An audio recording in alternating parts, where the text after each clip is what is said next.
Welcome back. To Marriage Beyond the Veil. Well, my sister and I are doing a Bible study on the YouVersion Bible app called Mindset Matters. Okay. So yesterday, one of the things they were talking about is turning negatives into positives.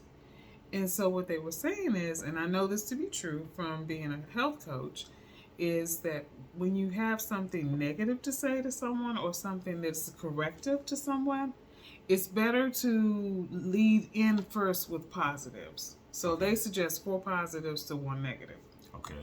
So I thought about that. I was like, that's really sort of a great habit to get into, when you're talking to your spouse, is, thinking about what are 4 positive things that I can say about you Before day. You lower the boom. Yeah, before you drop the boom. But just as a habit, getting in a habit of saying 4 positive things or 5 positive, or just even 2 or 3 positive things about your spouse every day.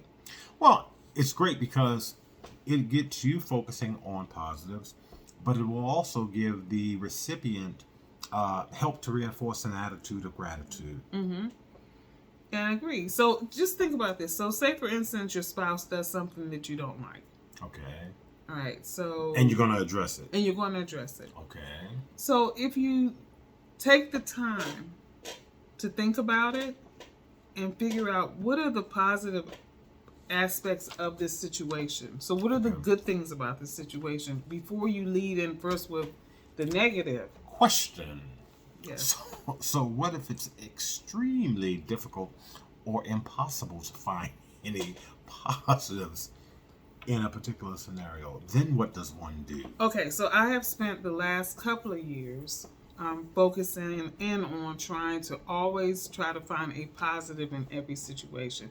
It's not. You mean with me, or are you saying in just general? In general. Okay. Not always possible, but 9 times out of 10, I can find. If you look for it, yeah, I can find at least one positive thing. I don't always jump to the negative situation. So, an example, talking to a friend, and they were saying, their aunts are, really, busy and always into mischief and all that kind of stuff. And, why they always call and they say crazy stuff. And I said, could it be that they're crying out for help?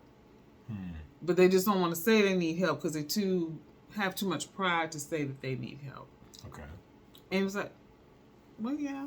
Because otherwise, why would they call you and tell you this when you're hundreds of miles away and there's really nothing you could do in of itself? But maybe you need to go and see if they need help. Okay. So, like I said, always trying to look for the positive before I say a negative. Well, and it's just a good practice to focus on positivity, regardless. Whether you have to address something that needs to be reinforced or something that is not, let's say, a positive thing. But I just think it's incredibly valuable because it really begins to shape how you look at things and how you approach things. And if your go-to is always a place of positivity, then it really reduces the amount of opportunities for you to not only be pulled into drama, but to create drama. Yeah, or tear somebody down. Right. So even like with your children. So, our kids are grown. I wish I had known or practiced that back then. Okay. Because there were a lot of times I was vicious.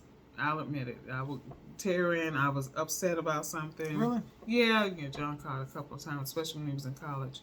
Okay. Why aren't you doing your homework? Why are these grades what they are? Da da da da da da da. But now I would say, okay, what's going on? Okay. Or what's the problem? So you're a kinder, gentler girl. Yeah, somewhat. Still very firm, but I would now lead with, okay, let's talk about what's going on.